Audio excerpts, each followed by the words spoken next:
Howdy there once again, YouTube. My name is Ben Ferraiuolo, and I'm a beginner amateur seismologist who really wants to actually make a career out of monitoring potential volcanic and tectonic hazard areas throughout the United States. So there are a few things to talk about today. Of course, as you know, Steamboat hasn't erupted again. It needs to erupt. What was it? Let's see. It erupted 27 times already. It needs to erupt 3 more times, guys. That's it. 3 more times by the end of the year to beat the record. That's it. And it should be erupting. Let's see. When was the last eruption? Oh, yeah. The last eruption was what? About 7 days ago, maybe? Maybe 6 days ago. So it should be erupting again in the next few days. Right now it's 12:31 p.m. Pacific Time, November 20th, 2018. So I'm guessing it will probably erupt on the 22nd, at the beginning of the 22nd. So, we'll keep an eye on that. Also, please visit Scott's new channel, the NW Geology Guy, for the Northwest Geology Guy.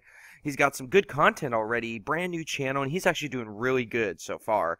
Also, check out the new seismic stream that Orange Ribbon Hope has been putting out. He's got some good spectrograms. He's been streaming using the program Swarm, which a lot of more people are starting to use now, thank God. But remember, the seismic program Swarm is not just for live streaming, guys. It is also for reviewing past seismic data, too. Even decades ago. You know you can find seismic data to, like, the year 2000. What is that? Almost 2 decades worth of seismic data. Yeah, there's a lot out there, guys, and the archives are there. They're very easy. I'm actually updating my website with a few extra new pages about dealing with that. So I'm trying to, you know, make my website grow a little more. So we'll see how that goes. You can go check out what I've finished so far on my website. But right now I want to talk about a few interesting things. Here we are at my Seismo blog on my website. Okay, so, something has changed on my website. It is no longer Seismoblog, Seismic Image Archive, and whatever else was on here. It's now Seismoblog, Seismic Archive, which I have changed. I'm not keeping up my Seismic Image Archive anymore, guys. It has been taking too long to do. It's just been taking too much time out of my day. It literally would take me about an hour a day just to do that, and it would cut into my research and spending time with my family. And accessing the actual archives for yourself is so easy and so freaking quick that there's really no point in me doing this when people can just do what I'm doing. And they can just go into the program Swarm, because generating these helicorders and putting them on Weebly, that's what takes the majority of the time. Actually downloading the data and looking at the helicorders or the seismograms, spectrograms, spectral plots, or whatever, that's very quick. That's very quick. So I have discontinued my Seismic Image Archive, but I now posted a page in its place showing people how to access the actual seismic archive and how to actually see past seismic images, even for networks and stations that you never even knew existed. So go check this page out. It's not completely done yet, but it's pretty much finished. I'm still adding a few extra things to it right now, but that's not what I wanted to talk about. I wanted to talk about a few things here. Large earthquake strikes Olympic Peninsula in Washington. Santa sees an earthquake. Yellowstone sees a peculiar swarm. So, hey guys, there has been some interesting activity once again. The Olympic Peninsula in Washington State, which doesn't see magnitude 4 quakes too much, got struck by a 4.1 and then a magnitude 1.3 aftershock. The North Pole also saw a magnitude 4.4 earthquake, and Yellowstone just recently saw a very weird 9-minute earthquake swarm with very peculiar characteristics. I will show the data from these events. Please click the title of the post or read more to read more, as always.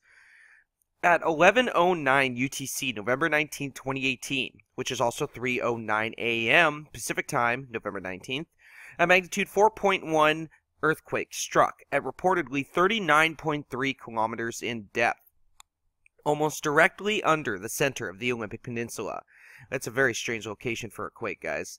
It was followed by a magnitude 1.3 aftershock just 50 minutes later near the same location. Now, again, I say this is a very weird spot for an earthquake. We don't see many of these near this epicenter. If you didn't know, I live in Bothell, Washington, which is just northeast of Seattle. As you can see below, this earthquake was felt a great distance away by a large amount of people. Now, you may say 87 people doesn't seem like that much. Well, notice that there are 2 factors. Number 1, this earthquake occurred at 3 in the morning, meaning a lot of people were asleep during this. So that's a lot of people for nighttime, guys, or in the middle of the morning. And number 2, More people don't know where or how to report an earthquake than those that do. Whenever I see a number of felt reports, I usually like to double it to imagine the actual amount of people that felt it. It may not be completely accurate, but it is definitely worth doing since the majority of people probably do not report to the USGS. Look at this, guys. Look at how many people felt it. In the two images above, you see first, of course, the event page for the magnitude 4.1 earthquake submitted by USGS and PNSN. Now look at the second image, which is this one right here. Look at all those felt reports, guys. If you lived near this area and was awake at 3 a.m., then you should have felt it. There is even one felt report all the way down south in Portland, which is not shown. Now, there are many stations that reside somewhat near this area. Thankfully, there is a very reliable seismic station very near to where this magnitude 4.1 occurred. It is station OSD in the UW network shown in the image right here. The orange circle represents the location of the magnitude 4.1 and aftershocks, as the aftershock was pretty much right near the same epicenter. In the following seismic images below, all generated by me except the last one, the data was retrieved from the closest seismic station to this event, UW-OSD-EHZ. Remember to always pay attention to chart labels first before you read the data. Also pay attention to any captions beneath any images. And here's the helicorder for OSD, which resides on the Olympic Peninsula, very close to where this earthquake occurred. You can see the initial magnitude 4.1 right here. And here is the magnitude 1.3 aftershock, which occurred about 50 minutes later. Let's go down right here. All right, let's check this puppy dog out. Here are the seismogram, spectrogram, spectral plots of this earthquake. Notice something strange. See how the spectral plot and the spectrogram plot both show dominant frequencies below 5 Hz? Notice that right here, and notice that right here too. Well, this station is very close to the epicenter, so why are we seeing such dominant low frequencies? Now, obviously, there were some strong high frequencies, guys. Look, it obviously went pretty high, 15-20 Hz, but the strongest ones were below 5 Hz. I am not calling this a low-frequency earthquake, but it is definitely lower, much lower than what I would expect from an earthquake this size, this close to this seismic station. Regardless, this was a somewhat rare event, since the Olympic Peninsula does not see too much seismicity that often. Now let's scroll down real quick. Alright. Here are the plots for the magnitude 1.3 aftershock, which struck just 50 minutes after the initial magnitude 4.1, pretty much near the same epicenter. Notice how the frequencies are much more spread out on the spectral plot. Now, real quick, here is a zoomed-in look at the magnitude 4.1 earthquake via a seismogram plot. This is the earthquake, very zoomed in, very. Remember, from here, from this line to this line is only 2 seconds, guys. This image was not generated by me, but by the Pacific Northwest Seismic Network. This shows the earthquake and the distant stations that it appeared on. Notice how OSD is the closest station, of course. But you can find this by visiting the event page at this link. And in the caption of this image, I did post a link to the event page. And you just click on waveforms and it'll bring you to this image and you can just click on the image. So what caused these two earthquakes, the 4.1 and the 1.3? The initial 4.1 showed much lower frequencies than I have seen in a while for magnitude 4s, which in my opinion, it almost looked like a low frequency event, but it did have some stronger frequencies in the higher range. So regardless, this is a very interesting event. Even the location of the earthquake is quite strange. Guys, we rarely see earthquakes like this in the Olympic Peninsula. It probably does happen from time to time, but it doesn't happen that often. Magnitude 4.4 at the North Pole. Very weird, guys. I gotta say, this one was very odd. At 4:14 UTC, November 19th, 2018, which is also 8:14 p.m. Pacific Time, November 18th, 2018, a magnitude 4.4 earthquake struck at reportedly 10 kilometers in depth, very near the North Pole.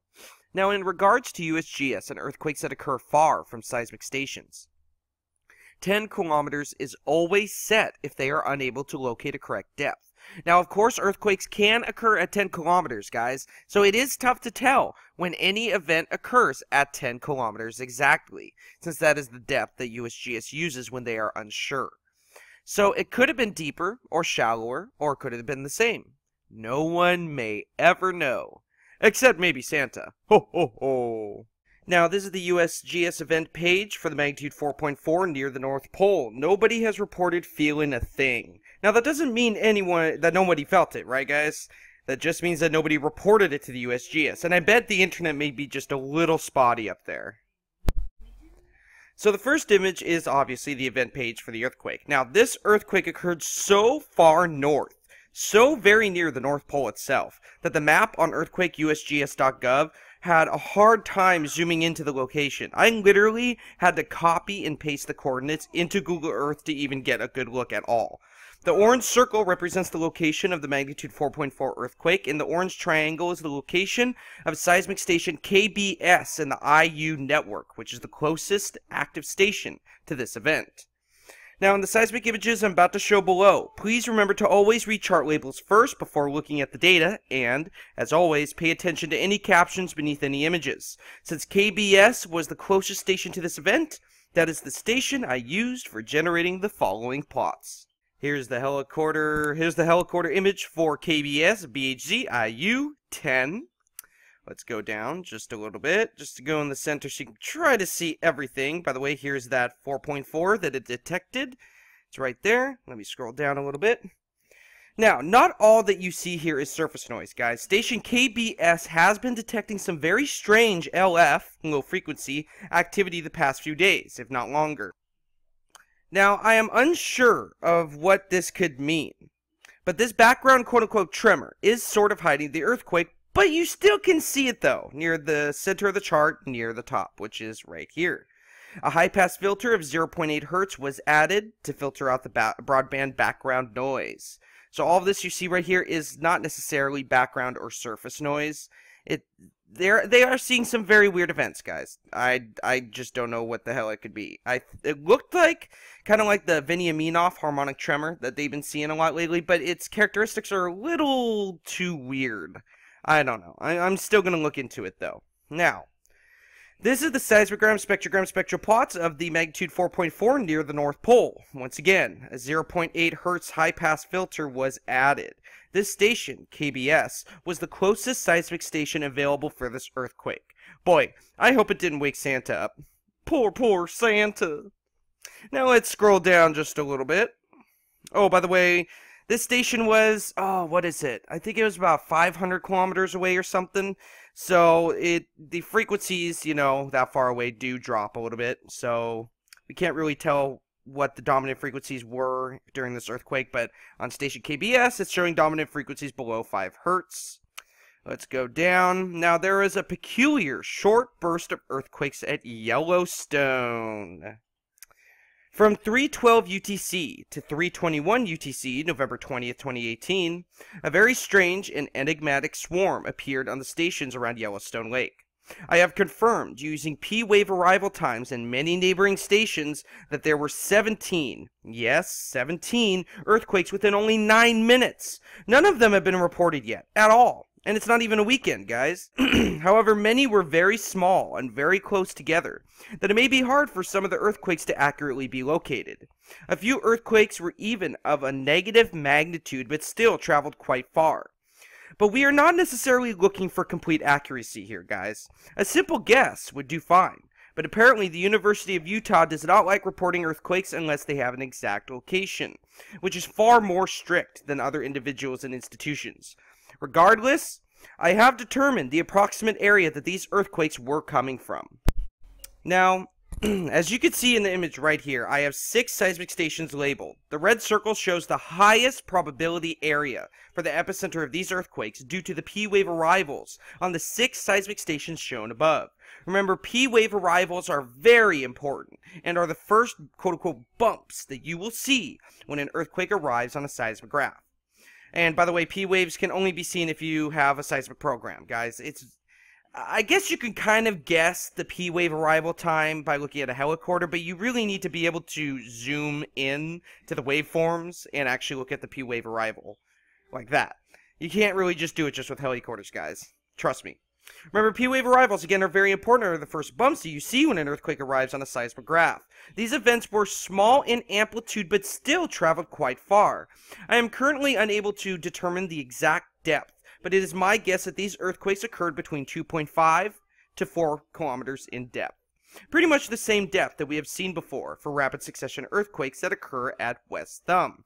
Now, if you follow my work, then you know I am particularly interested in why all earthquake swarms that occur at West Thumb Lake occur in very rapid succession. I am still unable to determine why, but my opinion is it is related somehow to magma aggravating the local hydrothermal system, possibly even heating up the West Thumb Geyser Basin system too much. But that is just a theory right now. There's nothing for sure or any proof of that whatsoever at all. So let's look at these two images right here. I just picked two random events from this 9-minute swarm. P-wave arrivals showed that it showed on YLT first, and then YDD, and then B944, and then borehole 208. But it appeared strongest on YDD. I had a little bit of trouble with that. It almost, once in a while, it almost looked like it was equal to YDD and YLT. Here's another one. You can see the same P-wave arrival pattern. Notice the P-wave arrival pattern of this earthquake, and then of this event as well. The P-waves are marked with a vertical black line. It did show on YLT first, but for some reason YDD did feel it stronger, which is very weird in my opinion. Very, very weird. Now, in the two images right here that I just showed, I added data from stations borehole 208, borehole 944, YDD, the new station at West Thumb Lake, YLT, YML, and YUF. The locations of those stations are shown in the map. Now, this was done just to show you the P-wave arrivals of two events during the swarm. However, notice in the second image, the one directly above this text, this one right here, that it appears almost 6 earthquakes occurred in just 30 seconds. In all seriousness, this truly was a rapid succession event. These events occur solely near the West Thumb area whenever they occur at Yellowstone. I am on a quest to discover why, but I still have a lot of research to conduct about it and very little time to do it. Now, below, what I'm about to show are the seismic helicorders for the 3 closest stations to this event.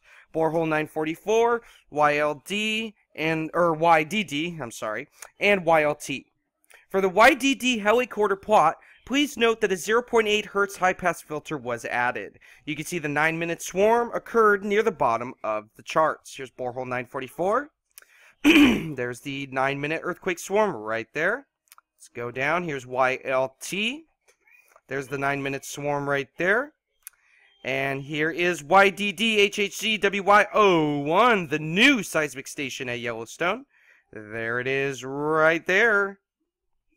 Below are the seismogram, spectrogram, spectral plots of these earthquakes. It is my opinion this 9-minute swarm is the same type of swarms that we have been seeing on and off the past few years at West Thumb Lake, especially July 5th, 2018.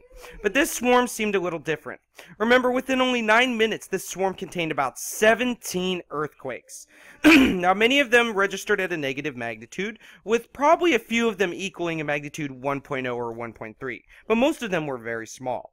Again, for the plots below, please always remember to read chart labels first and then read the data. Also, please pay attention to any captions beneath any images. Since these earthquakes occurred closest to station YDD, I will use it for these plots. Actually, it occurred closer to YLT, guys, but it showed up better on YDD. Remember, a 0.8 Hz high-pass filter was added since this is originally an HHZ channel, a broadband vertical channel. So, this is the entire 9-minute swarm at West Thumb Lake at Yellowstone Caldera, from start to finish. You know, it almost looks like something was just passing us by. You know, it kind of just increased a lot, hit its peak, decreased, and then had a little goodbye present. Let's scroll down to the next one real quick. Did I skip one? Nope, I did not. Okay, here we go. Here are the first 3 or 4 events in this 9-minute swarm. I'm thinking there's more 3 events here. I don't know. Okay, it almost looks like there are 4. It's hard to tell.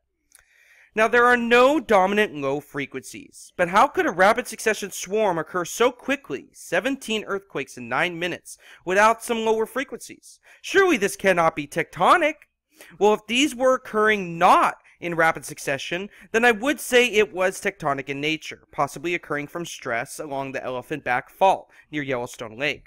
But the fact that some of these earthquakes are occurring so close together, the most was 6 earthquakes in 30 seconds. To me, this appears to be a rock-breaking sequence, possibly caused by aggravated hydrothermal systems due to increased heat from the magma chamber. Remember, hydrothermal activity is completely controlled by the magma system underneath Yellowstone. If there was no magma, there'd be no geysers. If there are geysers or hot springs, then there is magma. Pure and simple. And please don't let anybody else tell you anything different, because that is what generates hot springs and geysers, guys.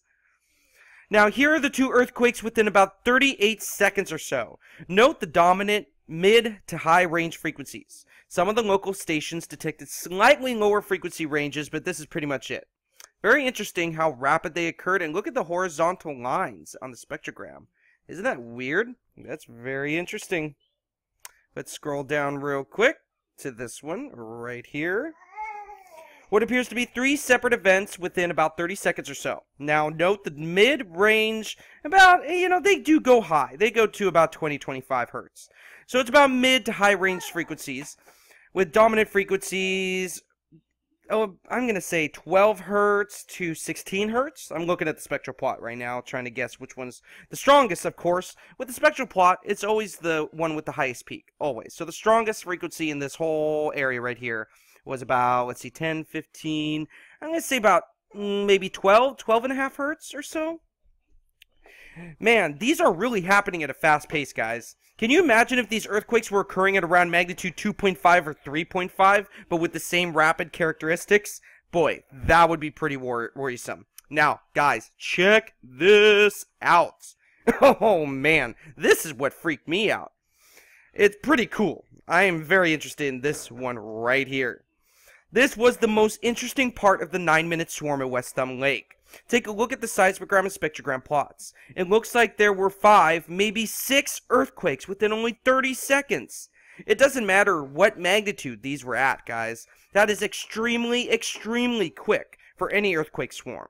This definitely was not caused by tectonic forces alone, if at all. This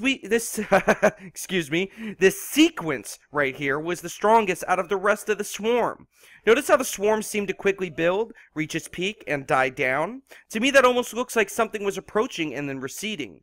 Magma would have caused a larger swarm and more low frequencies, but this cannot be tectonic activity, guys. So if it is not magma itself, even though magma obviously could be driving this, and it is not tectonic, then what could it be?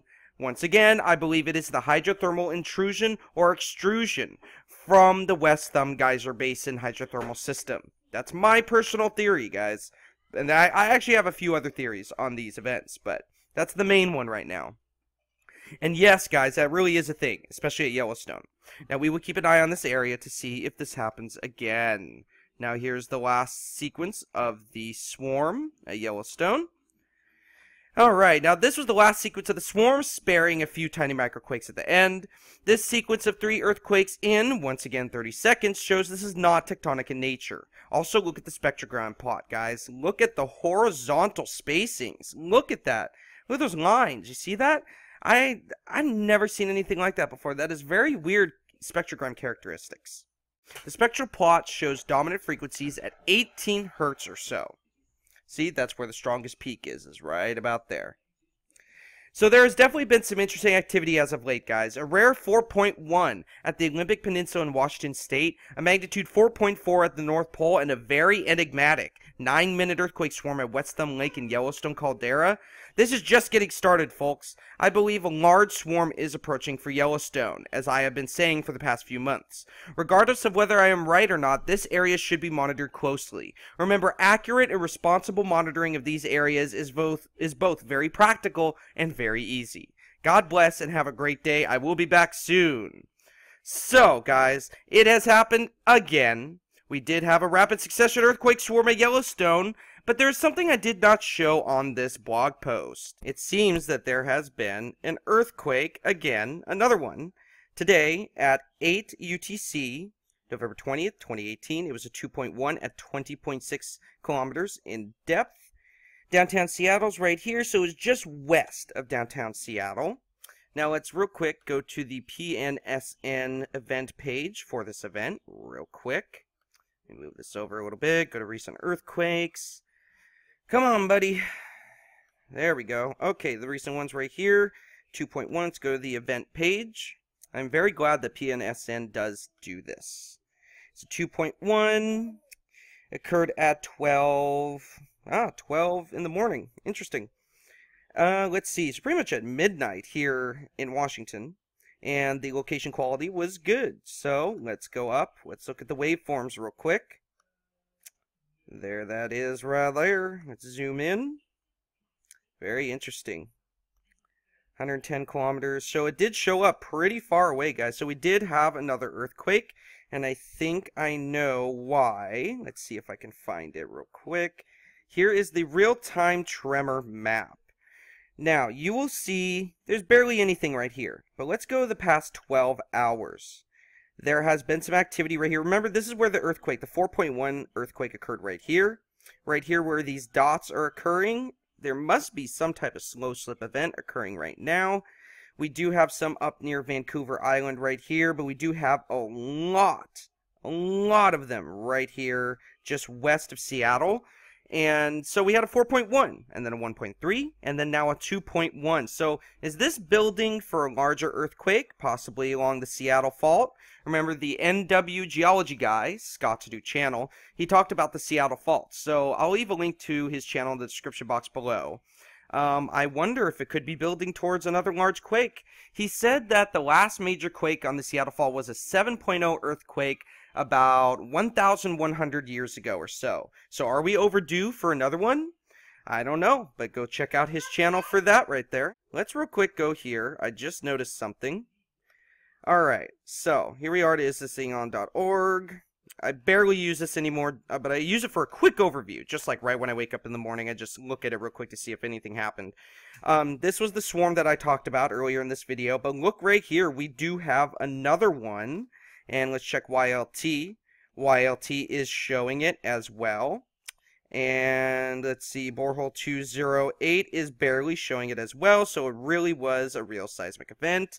I bet it is occurring near the same location, so we're going to use YDD. I am not going to use the data select. Since it is a broadband station, I want a 0.8 Hertz high-pass filter. YDD01 HHC. The time period would be from the 20th at 00 to right now, which would be about 21:22. But I'm going to do just 21:30 just to top it off.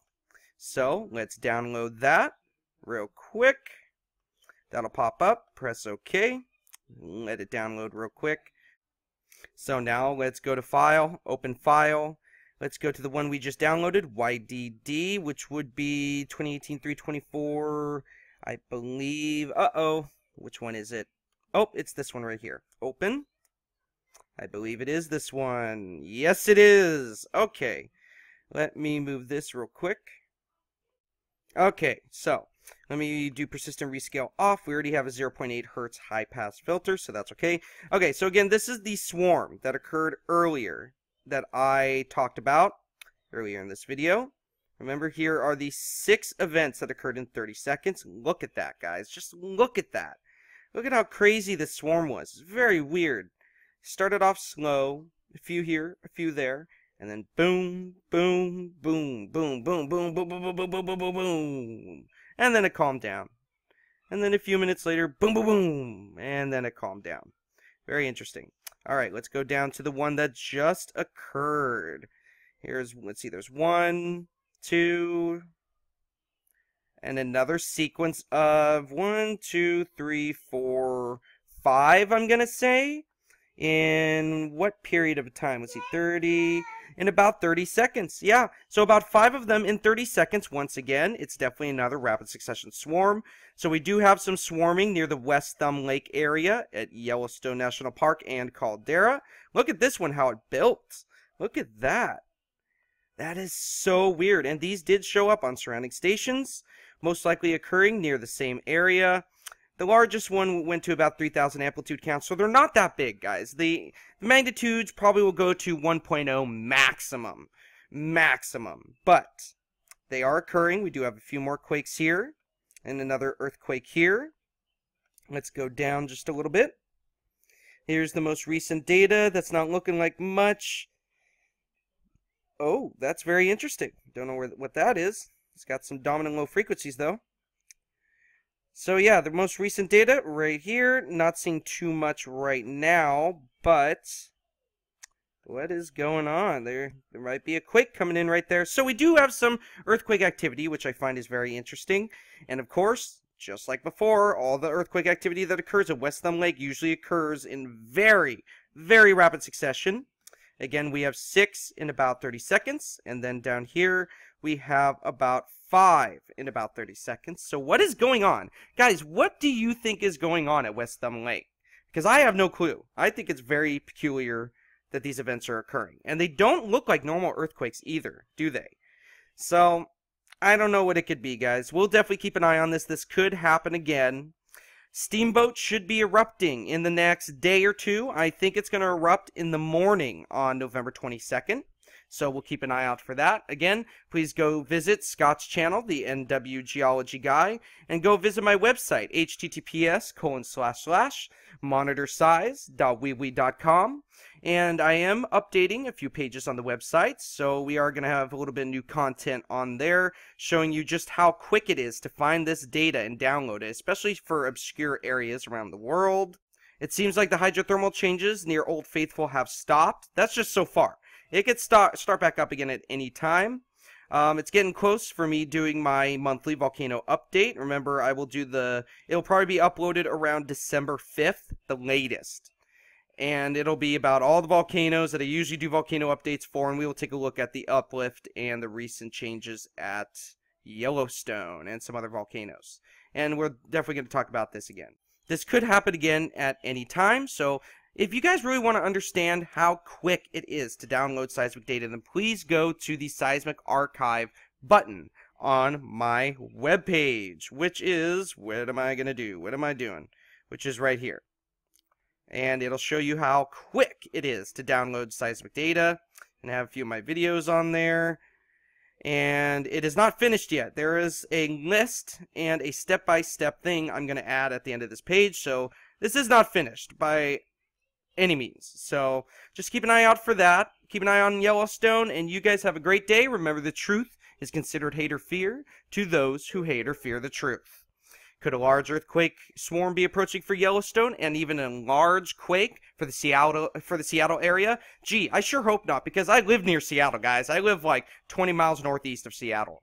You know, I can pretty much see Mount Baker, Glacier Peak, and Rainier from my place. It's pretty crazy. I mean, I can't see it directly from where I live, but just going up the street just a little bit, you can see all 3 volcanoes. It's so cool. Yep, I live near some pretty active volcanoes, guys, and oh yeah, they're thinking about drilling into Mount Baker to draw energy from the magma chamber. You know, they have done this with other magma chambers like I think it's the Clear Lake volcano in California. I think that's what it's called. It's called the Geysers, California. It's like the largest geothermal pumping operation in the whole world. And it does draw energy from a magma chamber, and they've been doing it successfully without any eruptions. But I really don't know if they should do that with Mount Baker, because Mount Baker still steams, guys. It's still kind of active, and it does have an active hydrothermal system within the stratocone. So if it's that active, do you really think it's a good idea to start poking at it with a stick? I don't think that's a very good idea, but they're going to be trying. So I'll probably put that in my monthly update to see if there's any updates about that. So have a great day, guys, and God bless.